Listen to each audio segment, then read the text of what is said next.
लोकसभा निवडणूक 2024 विदर्भाच्या 10 जागांची प्रत्येक बातमी दिवसभर यूसीएन न्यूज वर। रश्मि बर्वे के जाति प्रमाण पत्र का मुद्दा रामटेक लोकसभा सीट पर फिर एक बार बड़ा चुनावी मुद्दा बन चुका है।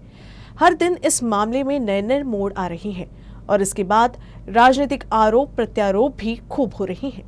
गुरुवार को इसी मामले में हाईकोर्ट में हुई सुनवाई के बाद अदालत की जो कार्रवाई हुई उसकी व्याख्या दोनों पक्षों ने अपने अपने तरीके से की। सत्य हे परेशान हो सकता है, पराजित नहीं हो सकता। कितीही षडयंत्र रचलं पण शेवटी विजय नेहमी सत्याचा होतो। नागपुर जिले में राजनीतिक पारा गर्म है।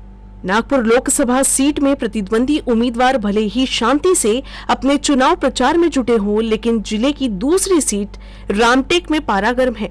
कांग्रेस की रश्मि बर्वे की उम्मीदवारी उनके जाति प्रमाण पत्रों को लेकर उठे विवाद की वजह से चली गई, लेकिन वो लगातार न्यायालय में लड़ाई लड़ रही हैं।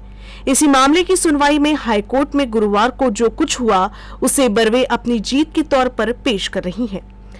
रश्मि बर्वे भले ही इसे अपनी जीत बता रही हों, लेकिन वकील, विधायक और बर्वे के विरोधी आशीष जयसवाल इसे कुछ इस तरह से कानूनी व्याख्या करते हैं। माझी जात प्रमाणपत्र जे विरोधकांनी रातोरात अवैध करून मला या रामटेक लोकसभा मतदारसंघापासून निवडणूक लढविण्यासाठी वंचित ठेवलं, कारण एक महाविकास आघाडीचा उमेदवार आणि तेही दलित समाजाची जर महिला या विरोधकांना टक्कर देणारी होती आणि या महिलेपासून विरोधकांना हार स्वीकारायची नव्हती, त्यासाठी यांनी रातोरात षडयंत्र रचून माझं जात प्रमाणपत्र अवैध ठरवलं। एक के बाद एक प्रेस कॉन्फ्रेंस कर जयसवाल और बर्वे ने अपनी दलीलें दी। मामला अदालत में शुरू है। बर्वे ने न्याय मांगा है। मामले को उजागर एक आरटीई कार्यकर्ता ने किया है।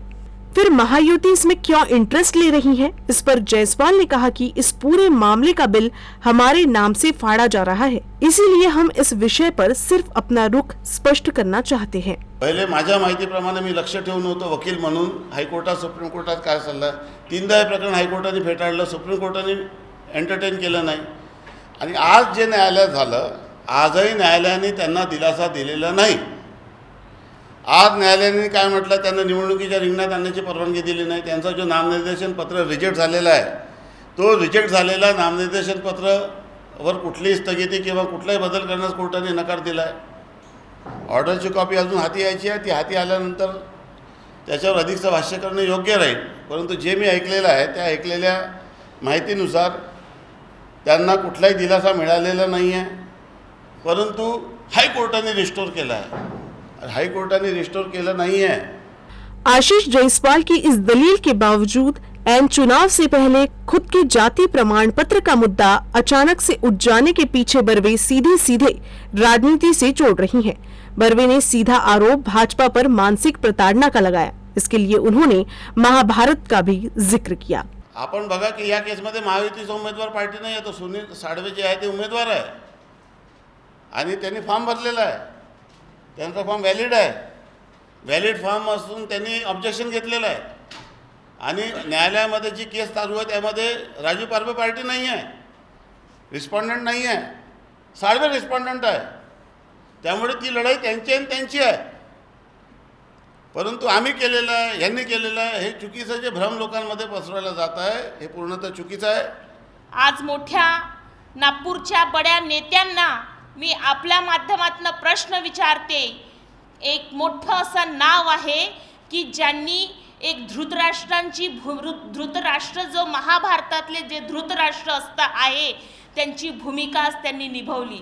त्यांच्या नजरेसमोर एक द्रौपदीचं जेव्हा चीरहरण होतं आणि धृतराष्ट्र ते चुपचाप शांत बसले असतात, अशाच प्रकारे त्या नेत्यांनी आज शांत बसून सर्व जे मानसिक रित्या मला जे प्रताडणा केली, एक नैतिक वस्त्रहरण या भारतीय जनता पक्षाच्या बड्या नेत्यांनी मला करण्याचा प्रयत्न केला।